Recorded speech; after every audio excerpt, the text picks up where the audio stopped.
Kwon Do-hyun swam through the crystal-clear water halls of Nexus Station, his blue-scaled body moving with grace that came from millions of years of evolution. As the head of the Galactic Council's mapping division, today was the most important day of his long life. Today he would announce that they had finally mapped almost everything in the galaxy. The Great Assembly Hall buzzed with excitement. Representatives from over 3,000 different species had gathered to hear the news. Some floated in special gas chambers, others sat in chairs made of light, and a few existed only as patterns of energy that danced in the air. All of them waited to hear about the Great Atlas, the most complete map of intelligent life ever created. Do-hyun activated his translation device and began to speak. His words were turned into sounds, colors, vibrations, and thoughts that every species could understand. "Friends of the galaxy," he said, "after 10,000 years of exploration, I am proud to announce that we have mapped 99.7% of all known space. We have found and cataloged every intelligent species, every major civilization, and every habitable world." The crowd made sounds of joy in thousands of different ways. Some clapped with tentacles, others flashed bright colors, and many sang in harmonies that touched the soul. High up in the viewing gallery, Kim Hae-ri watched the celebration with careful eyes. To everyone around her, she looked like a tall, thin centaurian with pale blue skin and large black eyes. But this was just a disguise created by advanced technology. Underneath the fake appearance, she was something the galaxy had never seen before, a human being. For 3 years, Hae-ri had lived among the aliens, learning their languages and customs. She worked as a trader, moving goods between different worlds while secretly gathering information for Earth. The aliens were kind and peaceful, but they were also completely unprepared for what was coming. Do-hyun continued his presentation. The Great Atlas now contains detailed information about 847 major civilizations and over 2 million intelligent species. From the crystal cities of the Harmony worlds to the gas cloud dancers of the Nebula kingdoms, we have mapped them all. He paused, and his expression became more serious. However, there remains one small area that we have not been able to explore, a spiral arm sector that we call the Terminus Zone. It represents only 0.3% of the galaxy, but it continues to resist all our attempts to map it. Hae-ri felt her heart beat faster. The Terminus Zone was where Earth was located, hidden, in a region that the aliens seemed unable to enter. "How many expeditions have we sent to this zone?" asked Ambassador Thelnora, a being made of living crystal who spoke in musical chimes. Do-hyun's fins drooped slightly. 47 expeditions over the past 2 centuries. Elite teams with our most advanced technology. None have returned. A worried murmur spread through the assembly. Even species that had never known fear began to feel uncomfortable. "What about our AI probes?" asked Commander Vextai, the military leader whose species looked like walking trees with too many eyes. "The probes lose contact within hours of entering the zone," Do-hyun replied. "Their last transmissions are always the same. Instruments, failing, strange readings, and then silence." Hae-ri knew why the expeditions failed. Earth's defense systems were far more advanced than anything the galaxy had ever seen. Automated satellites destroyed or diverted anything that got too close, while cloaking technology made the entire solar system invisible to alien sensors. "There is something else," Do-hyun said, calling up a holographic display. "We have found progenitor artifacts on worlds throughout the galaxy. The progenitors were an ancient race that disappeared millions of years ago, but they left behind warnings. The hologram showed stone tablets, metal plates, and energy crystals. All of them had the same message written in hundreds of different languages. Here ends wisdom, here begins nightmare. Every artifact points toward the Terminus Zone," Do-hyun explained. "The progenitors, who were far more advanced than us, left warnings about this region in every corner of the galaxy." The assembly fell silent. Even the most curious species, the ones who explored black holes for fun, had never dared to investigate the Terminus Zone after finding these warnings. Hae-ri had read these same artifacts in Earth's secret files, the Government had been collecting them for decades, trying to understand why an ancient alien race had been so afraid of humans. The answer was disturbing. The progenitors had known what humans were capable of, even before humans had developed space travel. "What do our military experts say about the zone?" asked Fleet Admiral Zexthor, whose species had once been the galaxy's greatest warriors until they chose peace over conflict. Commander Vextai stepped forward. Even the Vrex Dominion classifies the Terminus Zone as absolutely forbidden territory.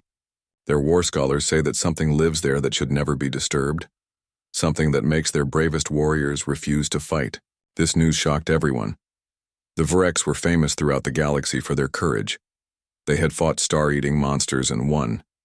If they were afraid of the Terminus Zone, then the danger must be beyond imagination. "What kind of readings do we get from the edge of the zone?" asked Dr. Nelvani, a scientist whose brain existed in a jar of glowing liquid. Du-Hyun showed more data. Energy signatures unlike anything we have ever seen. Gravity distortions that should be impossible. And, strangest of all, organized patterns that suggest intelligence, but an intelligence so foreign that our computers cannot understand it. Harry almost smiled. The impossible technology was simply human engineering, designed by minds that thought differently than any species in the galaxy. Where aliens sought harmony and balance, humans built things to survive and fight. "I recommend that we mark the Terminus Zone as permanently off-limits," Do-Hyun concluded. "We should be proud of mapping 99.7% of the galaxy. Some mysteries are meant to remain unsolved." The Assembly voted unanimously to seal the records about the Terminus Zone and declare it a forbidden region. They celebrated their achievement of mapping almost everything, never knowing that the most dangerous species in the galaxy was watching them from the shadows. As the meeting ended, Hyri sent a coded message back to Earth. "They fear us without knowing we exist. The galaxy belongs to the gentle and the weak. Humanity remains hidden, but we are running out of time. Soon, we will have to decide whether to reveal ourselves or watch them face the darkness alone." The message traveled through secret channels, jumping from hidden relay to hidden relay until it reached Earth. There, in a bunker deep underground, Director Yoon Jae-sung read the report and felt the weight of the galaxy's future on his shoulders. Outside, his office window, children played in parks under a blue sky, never knowing that their species was considered a nightmare by the rest of the universe. The irony was not lost on him. The galaxy's monsters were also its only hope for survival. Captain Park Jin-woo stood on the bridge of the stealth ship Silent Hunter, watching alien worlds through the main screen. For 6 months, his crew had been traveling through galactic space, carefully avoiding detection while studying the civilizations that feared to enter human territory. "Captain, we're picking up another trade convoy," reported Lee So-young from the engineering station. Her fingers moved quickly over the controls as she adjusted their cloaking systems. 15 ships, all, moving very slowly and broadcasting peace signals on every channel. Jin-woo nodded. This was typical alien behavior. Every ship they had observed moved cautiously through space, announcing their peaceful intentions to anyone who might be listening. It was as if they expected to be attacked at any moment, even though they had never encountered a truly hostile species. "Analysis Choi Min-ho," Jin-woo said to the xenopsychologist who had been studying alien behavior patterns. Min-ho looked up from his data screens, his face troubled. "Captain, these species are strange. They have advanced technology, faster than light travel, and impressive cities, but they behave like prey animals. Every decision they make is based on avoiding conflict." "What do you mean?" asked So-young. "Watch their ships," Min-ho explained. "They travel in groups for protection, but they have no real weapons. Their warships are just cargo vessels with extra shields. When they detect anything unusual, their first reaction is to run away." Jin-woo had noticed this too. In 6 months of observation, they had not seen a single act of aggression between alien species. Even their criminals were polite. Pirates asked permission before boarding ships, and wars were fought with economic sanctions and stern letters. "Sir, we're approaching the Delphine home system," So-young reported. "Should I begin deep scans?" Carefully, Jinwoo replied. Remember, we're ghosts here. We observe, we learn, but we never leave a trace. The silent hunter moved through the Delphine system like a shadow. The water-breathing aliens had built beautiful cities in the oceans of 12 different worlds. Their architecture was flowing and organic, designed to work with nature rather than conquer it. Their history files are interesting, Minho said, accessing their databases through quantum taps that were impossible to detect. The Delphines evolved from small fish that hid in coral reefs. They spent millions of years avoiding predators, developing intelligence as a survival tool. What about their predators? Jinwoo asked. Gone, Minho replied. Extinct for over 2 million years. Natural disasters, climate change, and disease wiped out all the dangerous species on their worlds. The Delphines inherited planets with no threats. So Young pulled up more data. Captain, I'm seeing the same pattern everywhere. The crystalline collective evolved from creatures that lived deep underground, hiding from surface dangers. The ethereal communes came from herbivores that lived in peaceful herds. The silicon-based species developed in sterile environments with no biological threats. Jinwoo began to understand the horrible truth. They're all prey species. Not just prey, Minho corrected. They're prey species that never learned to fight back. Their predators went extinct before they could evolve aggressive behaviors. They developed technology to solve problems that cooperation couldn't handle, but they never developed the ability to compete or fight. The implications were staggering. Earth's history was written in blood, with species fighting for survival. In an endless cycle of predator and prey, humans had climbed to the top of the food chain by being smarter, more aggressive, and more adaptable than everything else on their planet. These aliens had never faced such pressure. They had evolved intelligence without aggression, technology without warfare, and civilization without conquest. Look at this, So Young said, showing them alien news broadcasts. The biggest conflict in their recorded history was a disagreement about trade routes that lasted 300 years. They solved it by creating a committee that met once a year to discuss solutions. Jinwoo watched the broadcasts with growing amazement. The aliens reported on their daily lives with the innocent excitement of children. They celebrated scientific discoveries, artistic achievements, and the opening of new trade routes between species. The concept of war seemed as foreign to them as breathing underwater was to humans. Sir, incoming priority message from Earth, So Young announced. Jinwoo moved to the secure communication station.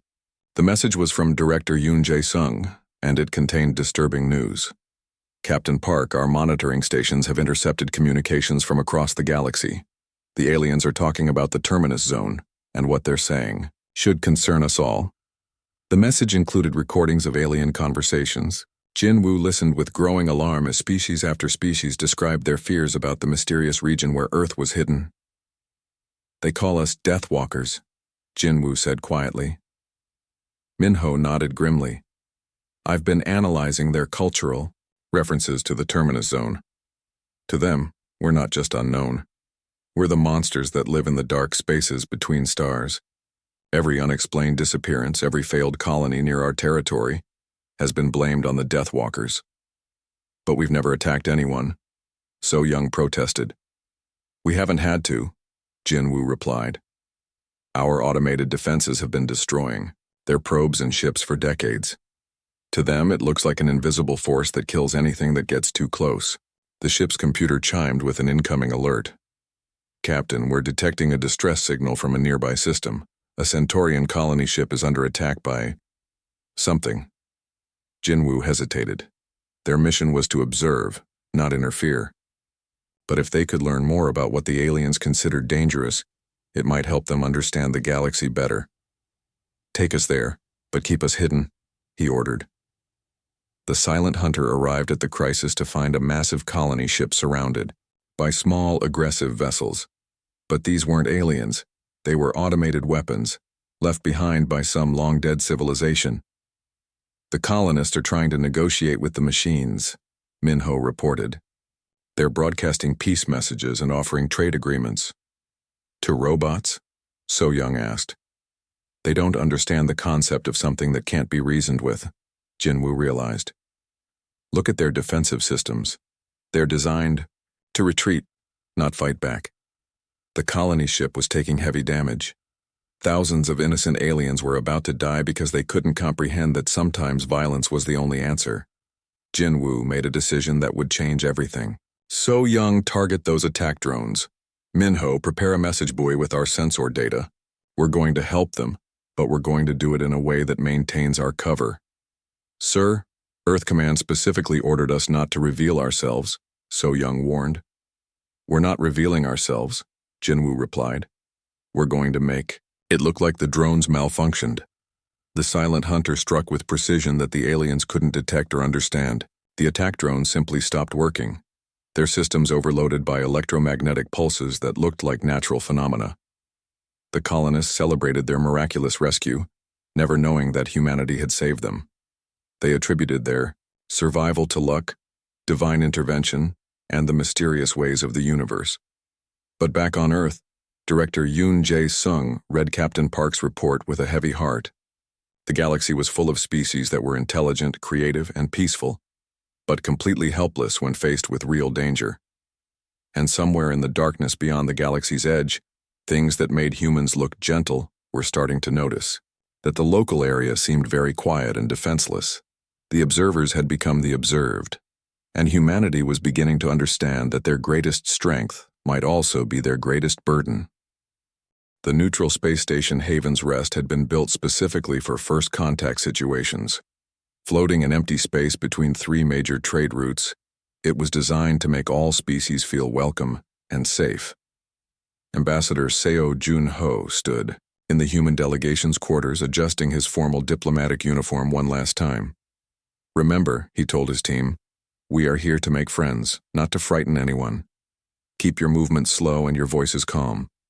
These aliens have never met a predator species before. Han Yu-jin, the military strategist, nodded nervously. Despite his training, he felt uncomfortable knowing that they were walking into a room full of creatures that saw humans as nightmares. Sir, our intelligence suggests that just seeing us might cause panic. That's why we're here, Jun-ho replied, to prove that humans can be peaceful neighbors. Oh, Da-young, are the translation systems ready? Dae-young, their technology specialist, checked her equipment. All systems active, sir. I've programmed responses in over 300 languages, including empathic broadcasts for the telepathic species. Lim Woo-jin, their cultural liaison, looked pale. Ambassador, I've been studying their greeting customs. Most species approach each other very slowly, with their hands or appendages visible. Sudden movements are considered extremely threatening. Jun-ho took a deep breath. After years of secret observation, humanity was finally ready to reveal itself to the galaxy. The plan was simple: demonstrate that humans were civilized and peaceful, establish diplomatic relations, and slowly integrate into galactic society. Time to make history, Jun-ho said. The meeting hall was enormous, with different environmental zones for various species, water-filled areas for aquatic beings, high oxygen sections for energy-based life forms, and gravity-adjusted platforms for species of all sizes. When the human delegation entered, the reaction was immediate and terrible. Commander Vextai, the tree-like being who led the council guard, took one look at the humans and collapsed. His bark-like skin turned pale green, and he began making distressed noises that his translator couldn't handle. Ambassador Thel Nora, the crystalline being, started flashing rapid warning colors while backing away as fast as her body would allow. Apex predators, she chimed in panic. Binocular vision, forward-facing sensory organs, upright locomotion, these are the Deathwalkers. The entire hall erupted in chaos. Species that had never shown aggression in their entire evolutionary history suddenly activated every defensive system they had. Some released clouds of defensive chemicals. Others created barriers of hardened light, and several began broadcasting distress calls across the galaxy. Wait, Jun-ho called out, raising his hands in what he hoped was a peaceful gesture. Come in peace, we want to talk, but his words only made things worse. The aliens' translation systems were picking up subtle threat indicators in human speech patterns. the confidence of a species that had never learned to fear anything else. Dr. Nelvani, the scientist whose brain lived in a glowing jar, was frantically scanning the humans with every instrument she had. Impossible readings, she transmitted. Muscle density 3 times normal, bone structure designed for combat, neural patterns showing constant tactical assessment of surroundings. Han Yu-jin whispered to Junho, "Sir, they're reading us like predators because we are predators. Even when we're trying to be peaceful, our bodies are designed for hunting." The station's commander, a gas-based entity called Fleet Admiral Mordun, managed to restore some order. "Please, everyone remain calm. These beings have requested peaceful contact. We must honor the ancient protocols of first contact." "Peaceful?" squeaked Ambassador Piptel from the Harmony Worlds, whose species looked like floating jellyfish. "Look at their teeth. Those are designed for tearing flesh. And their eyes, they track movement like starhawks tracking prey." Oh, Da-young tried to help by activating their cultural exchange programs. Holographic displays showed human art, music, and literature. But instead of calming the aliens, the cultural materials made them more terrified. "Their entertainment is about conflict," Thelnora observed with horror. "Stories of war, competition, survival against impossible odds. This is how they relax." "And their music," added conductor Hivemind Rexta, whose species communicated through harmonious vibrations. "So much of it is about conquest, struggle, and overcoming enemies. They sing about battle like we sing about growing flowers." The meeting was falling apart before it had really begun. Junho realized that no amount of diplomacy could overcome millions of years of evolutionary programming. To these aliens, humans looked, sounded, and acted like the monsters from their deepest nightmares. Then the station shook violently. Proximity. "Alert," Fleet Admiral Morden announced. "Unknown vessels approaching at high speed. Configuration suggests Raider-class ships." Lim Wu-jin checked his scanner. 12 ships, sir. They're broadcasting demands for surrender and tribute." The alien delegates immediately began their standard emergency procedures. Evacuation protocols activated, distress signals were sent to their respective governments, and diplomatic requests for peaceful negotiation were transmitted to the approaching pirates. "Estimated time until evacuation ships arrive?" asked Thelnora. 47 hours, Morden replied. "The raiders will reach us in 20 minutes. Commander Vextai, still shaking from his encounter with humans, tried to sound confident. "Our defensive systems will hold them off until help arrives." But everyone knew the station's defenses were designed to discourage rather than destroy. The galaxy's approach to piracy was containment and rehabilitation, not elimination. Junho looked at his team.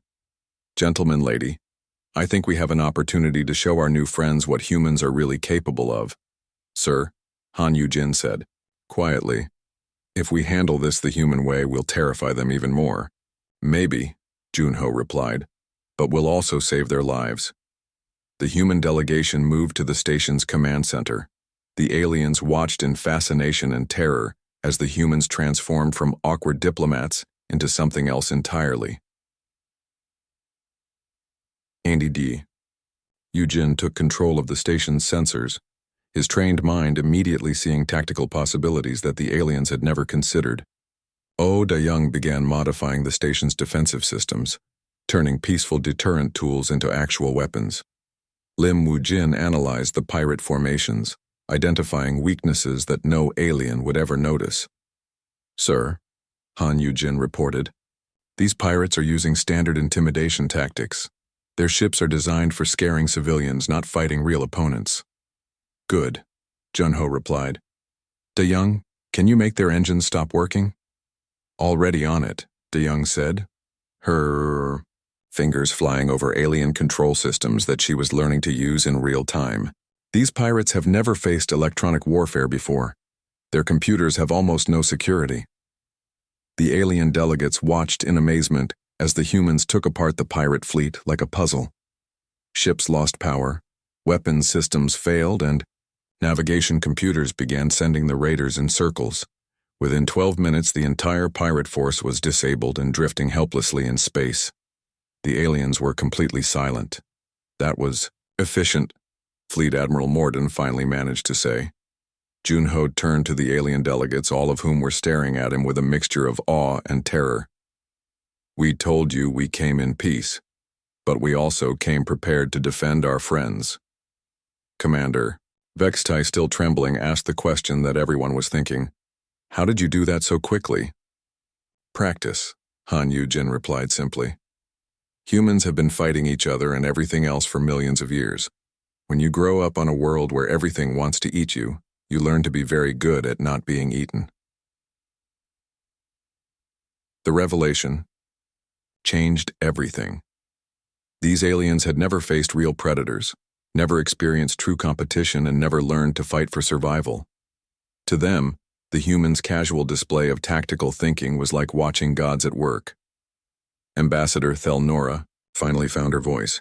"The Deathwalkers, you're really trying to be peaceful?" "We're trying," Junho replied, "but we're also ready to protect those who cannot protect themselves." For the first time in galactic history, the prey species realized that maybe having predators as friends wasn't such a bad idea after all. President Nam Hyawan stood in the Global Council chambers, watching news feeds from across the galaxy with growing concern.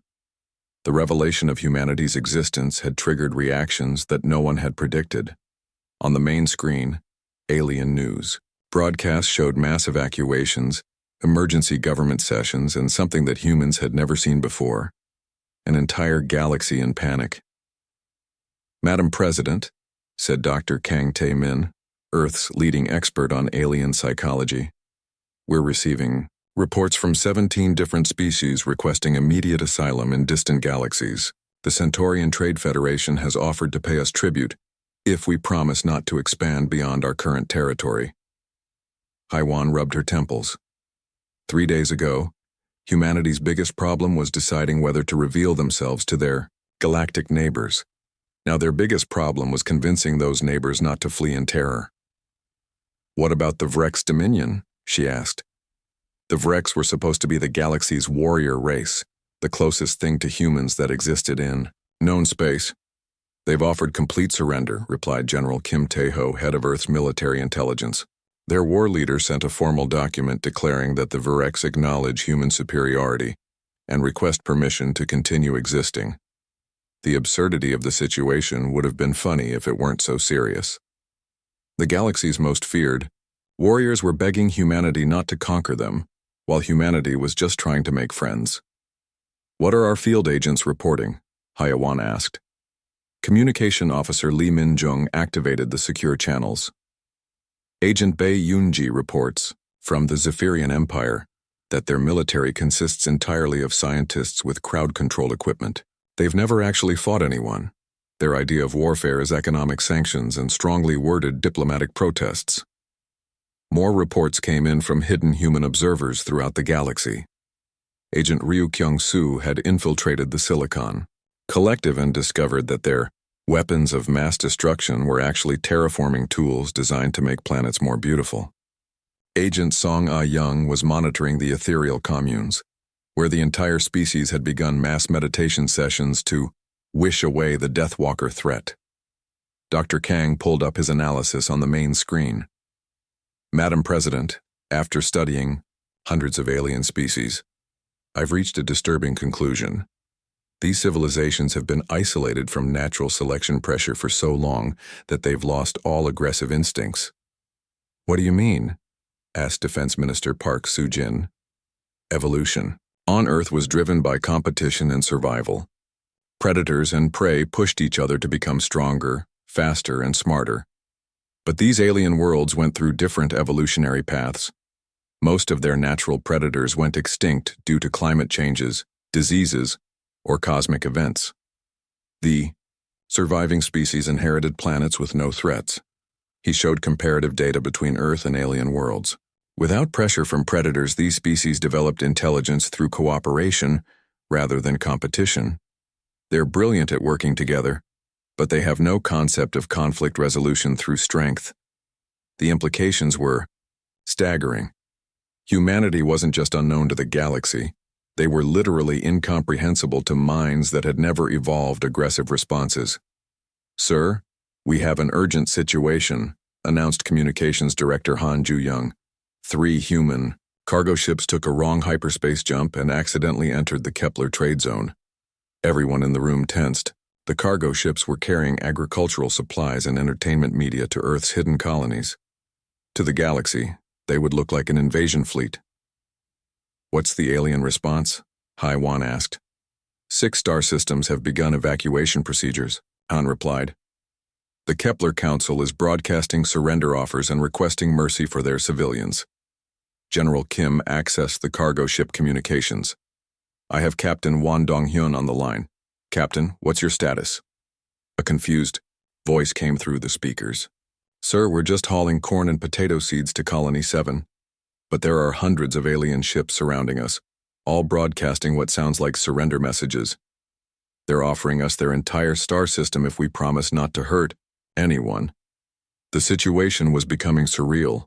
3 cargo haulers with no weapons had accidentally conquered 6 star systems just by existing in the same space.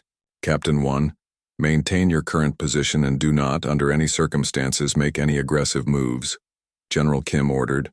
"We'll have a diplomatic team there within hours." President Haiwan turned to her advisors. "This can't continue. Every time a human ship enters galactic space, we cause mass panic. We need to make a decision about how to handle this situation." Dr. Kang activated another display. "Madam President, there's something else you need to know. Our deep space monitoring stations have detected unusual activity beyond the galactic rim. The new data showed energy signatures moving through the void between galaxies. Strange patterns that suggested intelligence, but an intelligence that was hostile and aggressive in ways that made humans look peaceful." "What are we looking at?" asked Defense Minister Park. "We call them the Devourer Swarms," Dr. Kang explained. "Based on intercepted transmissions and energy analysis, they appear to be species that evolved along the same lines as humans, but without ever developing civilization or restraint. Pure aggression driven by biological imperatives." Intelligence Director Yu Min-ki stepped forward. "We've also detected the entropy cults, beings that seem to exist solely to destroy other forms of life, and something called the Void Touched, which our scientists believe are former civilizations that were consumed by their own aggressive instincts." The room fell silent as everyone absorbed this information. "How long until they reach galactic space?" Haiwan asked. "Conservative estimates suggest 50 to 100 years, Yu replied. "They've been testing the galaxy's defenses for centuries, but something has been keeping them at bay. We think they've been waiting for the galaxy to develop military capabilities worth conquering." "But the galaxy has no military capabilities," General Kim observed. "Exactly," Dr. Kang said grimly. "The Devourers and other hostile species have been watching and waiting for the galaxy to become a worthy opponent. When they discover that the galactic civilizations are defenseless prey species, they'll attack with everything they have." Hesitant Tior. Haiwan stood at the window, looking out at the peaceful Earth sky where children played in parks and families enjoyed picnics. Somewhere out there, an entire galaxy of peaceful, intelligent species was about to face extinction because they had never learned to fight. "What are our options?" she asked. Foreign Minister Jung Hyo-sung presented 3 possibilities. "We can reveal the truth and become the galaxy's official military protectors. We can remain hidden and let natural selection take its course when the real threats arrive. Or we can try to find a middle path." "What would the middle path look like?" "We become a hidden guardian force," Jung explained. "We protect the galaxy without taking credit or revealing our true nature. To the aliens, we would appear to be helpful spirits or mysterious benefactors who solve problems they cannot handle themselves." Dr. Kang nodded. "The aliens already see us as supernatural beings. If we work carefully, we could maintain that mystique while providing the protection they desperately need." Haiwan considered the options. Revealing humanity's true role would save lives but would also terrify billions of peaceful beings. Remaining hidden might preserve the galaxy's innocence, but would leave them defenseless against real monsters. The middle path offered protection while maintaining the aliens' peace of mind, but it would require humanity to become something they had never been before, guardian angels for an entire galaxy. How many humans would it take to defend Galactic civilization? She asked. General Kim had already run the calculations. With our technology and tactical advantages, a few thousand specialists could provide coverage for the entire galaxy. The aliens' own infrastructure could be modified to serve as defensive platforms, with them never knowing what the upgrades really do. President Haiwan made her decision. We choose the middle path. Humanity will become the unseen shield.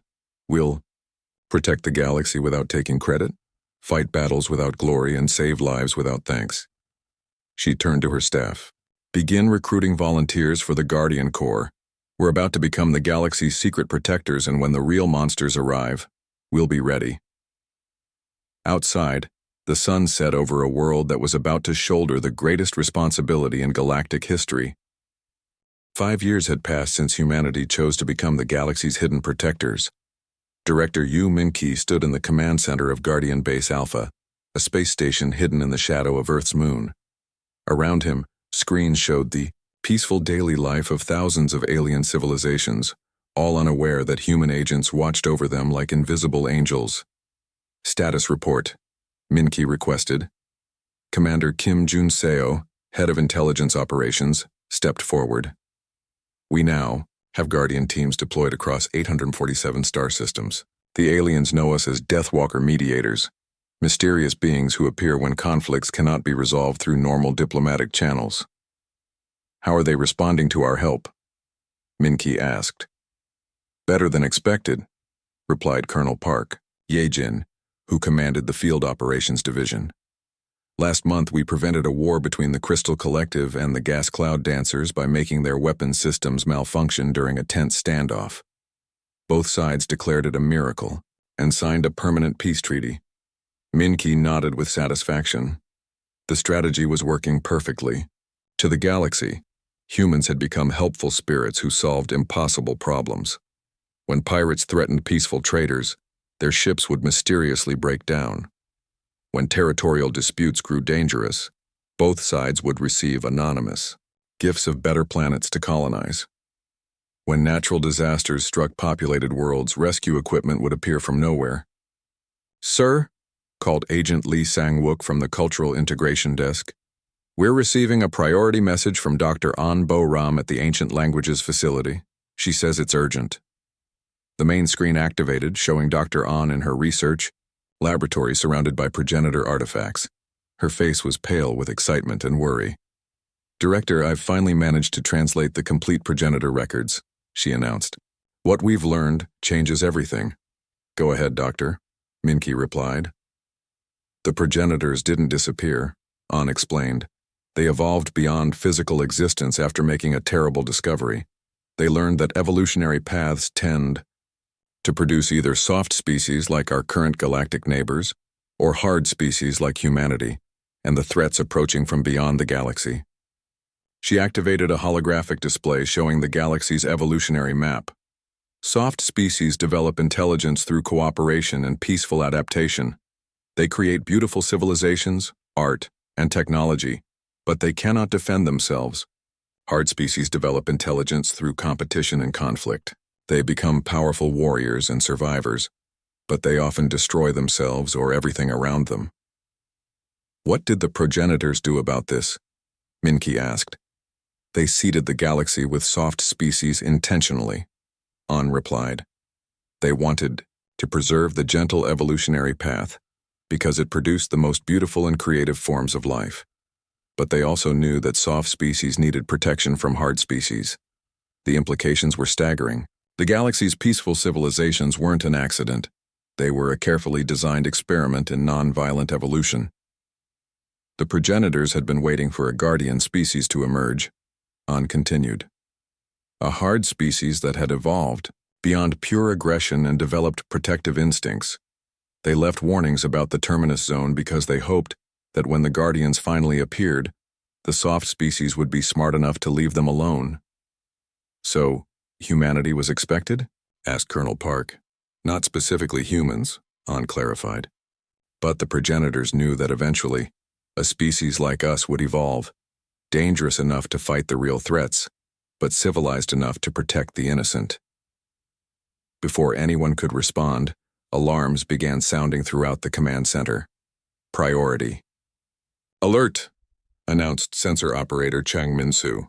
Deep space monitors are detecting massive energy signatures approaching the galactic rim. Multiple contacts, unknown configuration, moving at unprecedented speeds. Min-ki felt his blood turn cold. Show me. The main screen switched to long range. Sensors. Hundreds of massive objects were moving through the void between galaxies, heading directly for the Milky Way. Their energy signatures were unlike anything in the galactic database, aggressive, hungry, and completely hostile. Analysis suggests these are the devourer swarms we've been monitoring, Chang reported. But they're arriving 50 years ahead of schedule and in much greater numbers than predicted. Why now? Colonel Park asked. Communications Officer Han, Yuri provided the answer. Sir, we're intercepting transmissions between the approaching fleets. They're discussing the Great Quiet. They've noticed that the galaxy has stopped producing any aggressive signals. No wars, no conflicts, no military, communications. To them, this suggests the galaxy is completely defenseless. The irony was bitter. Humanity's success in creating galactic peace had actually attracted the attention of the galaxy's greatest enemies. Time until they reach populated systems? Min-ki asked. 6 months, Chang replied. Maybe less if they increase speed. Min-ki activated the emergency protocols. All Guardian teams, this is command. Begin immediate implementation of Defense Protocol Omega. All stealth restrictions are lifted. We are now at full operational status. Across the galaxy, human agents who had spent years hiding in the shadows suddenly emerged into action.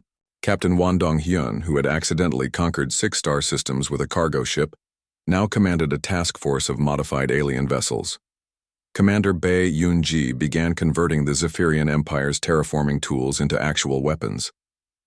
Agent Ryu Kyung-soo started teaching the Silicon Collective how to use their industrial fabricators to build defensive systems. Sir, called Agent Lee, how do we explain the sudden appearance of military technology throughout the galaxy? We don't, Min-ki replied. We let them think it's another miracle. The same mysterious forces that have been helping them solve conflicts are now providing them with the tools to defend themselves. But even as the preparations began, everyone knew the truth. The galaxy's soft species could learn to use defensive technology, but they could never learn to think like warriors. When the real battle came, humanity would be fighting alone against enemies that made humans look gentle by comparison. Dr. An's voice came through the speakers again. Director, there's one more thing. The progenitor records contain a final message, specifically addressed to the Guardian species. What does it say? Thank you for protecting our children. The burden you carry is heavier than you know, but the love you guard is more precious than you can imagine. Stand firm in the darkness, for you are the light that keeps the gentle worlds safe. Min-ki looked around the command center at his staff. Humans who had volunteered to spend their lives protecting species that feared them. They had become the galaxy's secret guardians, the monsters who fought monsters so that the innocent could sleep peacefully. All stations report ready, announced Commander Kim. Guardian teams in position across all sectors, added Colonel Park. Defensive, systems online in 800 star systems, reported Agent Lee. Min-ki activated the final communication protocol, sending a message to every human agent throughout the galaxy. The children need their protectors. All units respond. From hidden bases and disguised ships, from secret facilities and camouflaged outposts, humanity's guardians acknowledged their orders. They were ready to stand between the galaxy's gentle civilizations and the approaching darkness. In the Delphine system, Ambassador Thelnora noticed that their defensive satellites had mysteriously upgraded themselves overnight. In the Centaurian trade routes, cargo ships discovered that their engines could now outrun any known pursuit. Throughout the galaxy, alien species found themselves equipped with technology they didn't understand. provided by benefactors they couldn't see. The galaxy slept peacefully, never knowing that their nightmares had become their protectors. Director Yu Minki stood at the observation deck, looking out at the stars. Somewhere in that darkness, the real monsters were coming. But they would find the galaxy defended by creatures they had never encountered before. Predators who had chosen to become guardians, warriors who fought not for conquest, but for love.